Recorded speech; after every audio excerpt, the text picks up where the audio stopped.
I think it was the last innocent time in America, and we wanted to go back and revisit it. Does it bother anybody else that these women live in Hooterville? It bothers me that they bathe in the town water tank. With the dog. It isn't the drinking water, it is the water for the train. It's still 3 naked women with a dog. I want to be the Hooterville dog.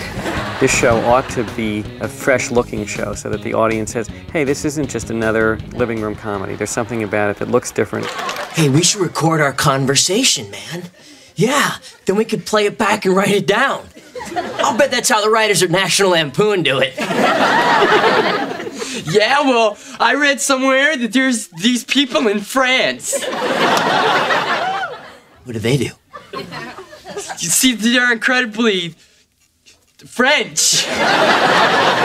See, that's brilliant, man. I'm getting the tape recorder. The show was about the relationship specifically between Eric and his friends, Eric and his parents, Eric and the girl next door. Well, Jackie and Kelso certainly made themselves comfortable. Yeah. It's a roomy car. Yeah, it is. You know, the bench seat in the Vista Cruiser. It's about what is still going on today. Kids and their parents, not the gap that's there, but having a relationship with your parents when you're at the age where you're beginning to separate from them. Is there something you want to tell us? Are you on dope? Are you? Because we can help get you clean. There's counseling, hospitalization. My foot kicking your ass. Are you ready to rock and roll? Derek Foreman, the group of 6 kids that kind of hang out in the suburbs of Wisconsin. He's kind of torn between his family, his girlfriend, and his friends. So it's kind of a tug of war. Listen to them up there. The party has reached critical mass. In 10 minutes, there will be no more beer opportunities. My dad catches me copping beers, he'll kill me. And Eric, cold. Definitely cold. My TV parents are very cool. Eric's dad is really conservative, and his mom, yeah, they're all really conservative. I'm going to tell you something, Red. I just took the How Spontaneous Is Your Relationship quiz, and you know what? What? We got 3 out of 10. And I cheated. Red Foreman, and husband of Kitty Foreman, but he's also the father of Eric, who's the central character of the show. I love your grandmother very, very much. I just can't talk to her or spend any time with her. Did I mention that I'm in there rubbing her feet? You know, son, sometimes you just gotta play through the pain. What? I don't know. Yeah, just get back in. I play Kitty Foreman. I'm Eric's mom. Kids. The president is coming. What president? The president of these United States, Gerald R. Ford, the 36th, 8th, 40th, I don't know, he's the president. Donna is kind of the girl next door. His whole life they grew up together and they've been best friends. And, you know, now they're just starting to develop different feelings for each other. Happy birthday.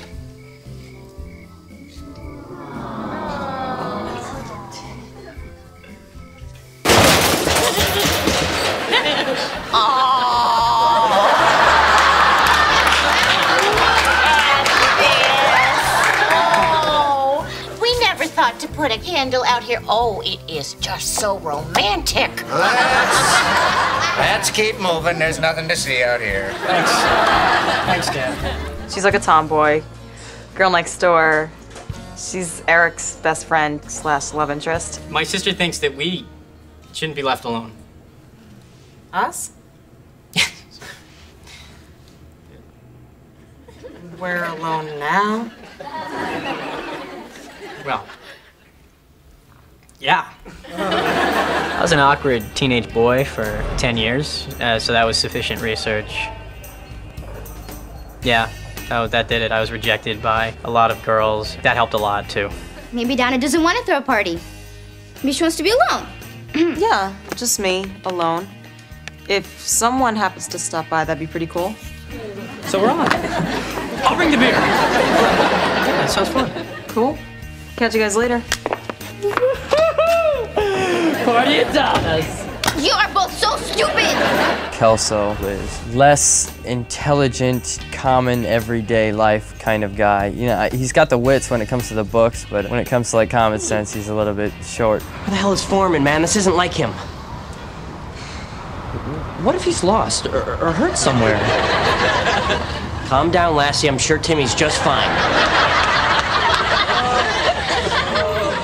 Yeah, maybe we should check the school morgue. Kelso, the school doesn't have a morgue. Then what do we pay all those taxes for? I don't think my character's really sure like what cool is, you know, like what the right thing to do is. So he's always like, you know, he'll put his foot in the water and just test it. And if it's not cool, then he jumps back over. And if it is, then he can go with it. And then once he gets going with it, he's out of control. You can't call Edna, man. It's poker night. No offense, but isn't every night poker night for Edna?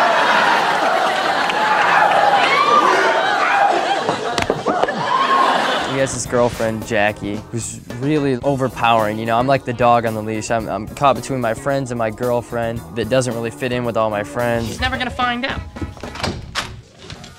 You are a dog, Michael, a dirty, dirty dog! What'd I do? You kissed Pan Macy. I'm like the outside of the group, and Michael, who's my boyfriend, is like pretty much tagged along with me and a leash and with the group, so he doesn't know where to go at all times. Who cares? I'm tired and I never want to walk anywhere again. Michael, walk me home. Okay. The funnest part about playing Jackie is the part about having the boyfriend who's so out there and so outrageous and just so crazy. Ashton plays Kelso, who's just wacky, crazy guy. I don't believe you, Michael. What? You can't just maul me in front of my father. I bet he didn't even notice. He yelled at you to stop it. Oh, I thought he was talking to you. He's just so snobby and so obnoxious and so controlling. It's fun, but it's hard because I'm not really like that. And obviously keeping a straight face because everyone's just so funny and some of the lines just crack you up hysterically and you're like in the middle of a scene and it's serious and you just can't hold a straight face. Hurry up and drink your keg. Hurry up and drink a keg? Jackie, will you just mellow out? I mean, this rules. We got a keg and soon everybody's gonna be here. Everybody? Everybody who matters. And for the first time, Jackie, that includes you. I play a foreign exchange student from a country that nobody ever heard of. And they call him Fez. That's not his real name. The group calls him Fez because his name is totally unpronounceable. May I ask you a question? Sure. What the hell are you doing? What? Buying Dana a gift. You know Eric likes her. I know, man, but you know, they're not officially... Still, in my country, I will string you from the tallest tree. We're not in your country, Fez. Right, so good luck with Dana. He comes to America and finds himself with a lot of questions about, you know, the country, and he does things thinking that they're American. Oh, hi. Watching you fail over and over. It is like Charlie Brown and the football. I hope it doesn't sound like me, actually. What happens is I try to generalize my accent so it covers a huge amount of accents, and you can't just say, oh, he's from this place and he's from this place. So I try to play like that in order to just generalize and people just don't figure out where I'm exactly from. Oh, Red. You need to relax. Anger is bad for the soul. It's Fez, right? Yes. Get out. Okay, go. The best thing about playing Fez is just that I can put a lot of myself into the character. I was a little bit like him when I first started speaking English and having my first American friends. And I could write some really great slogan like, I hate the fuzz on my ass. If you hate the fuzz on your ass, why didn't you just shave it off? Hyde, played by Danny Masterson, he becomes Fez's mentor. So I look up to Hyde when it comes to questions and stuff like that. It's pretty funny. Kelso is my friend. I cannot take his woman. You're a good guy, Fez. Actually, I could take his woman, but I won't. He's one of the gang. Most things for him are conspiracy of some sort. No one really knows too much about him except that he's always there and there's always something kind of strange going on in his mind. And he's very cool and he's pretty much up for anything.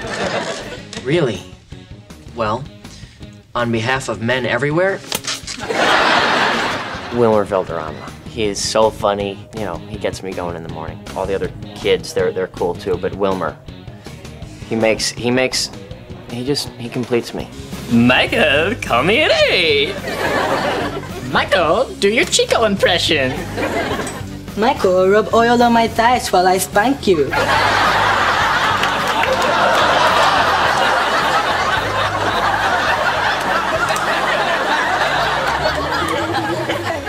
Please, someone else talk now. We deal with the same issues that teenagers deal with today. Being a teenager, I think I kind of understand the issues of what happens when the girl next door becomes more than that, when you have to steal your dad's car to go to a concert. That's pretty timeless. Well, I guess that's that. We're not going. Eric, do you want to go? He said no trips out of town. It's your car. Do you want to go? But he's God. I think God would want us to go to Milwaukee. Eric, you are a 17-year-old man. I'm gonna go with whatever you say. It's your decision. It is my decision. And my decision is, we're going to a concert. Yeah! Huh. Kids are off. I wonder where they're going. Out of town. Are you sure? Of course. I told him not to. I'm not afraid to do stuff that's never been done before.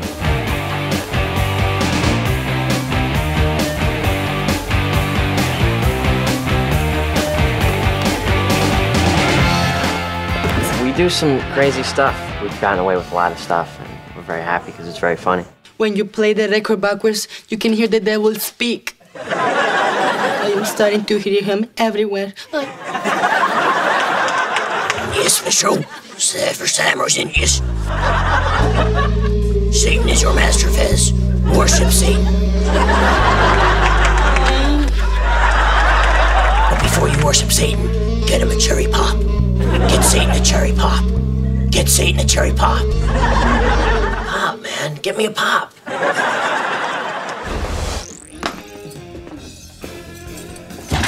Let's streak! Today, President Ford comes to town, so I streak totally naked with my big dick Nixon mask on.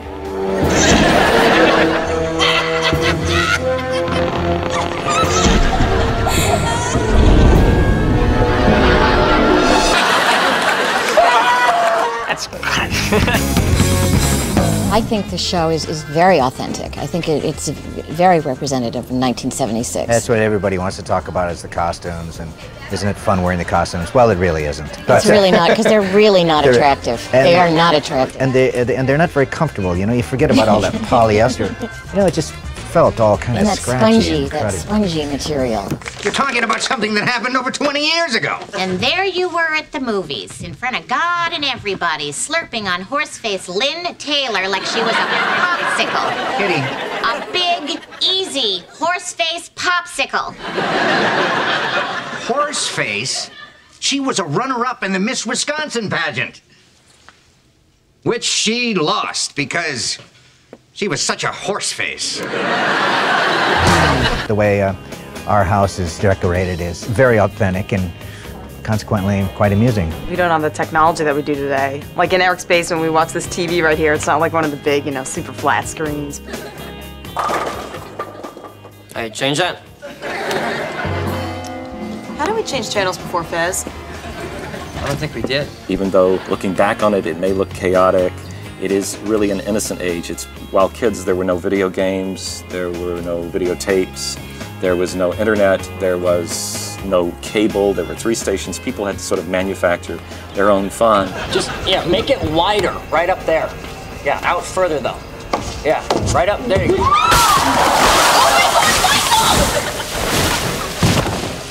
Hey, Kelso! Yeah? How's it look from down there? And it looks like it's giving me the finger. The theme of the show would just automatically connect sons with fathers and daughters with mothers, and you will sit down and you would say, hey, you know what, I used to wear that shirt. Like, oh boy, that was my car back then. You know, stuff like that. Hey, Dad. Hey, son. How was the movie? It's pretty gory. Yeah. How did it end? I don't remember. Attaboy.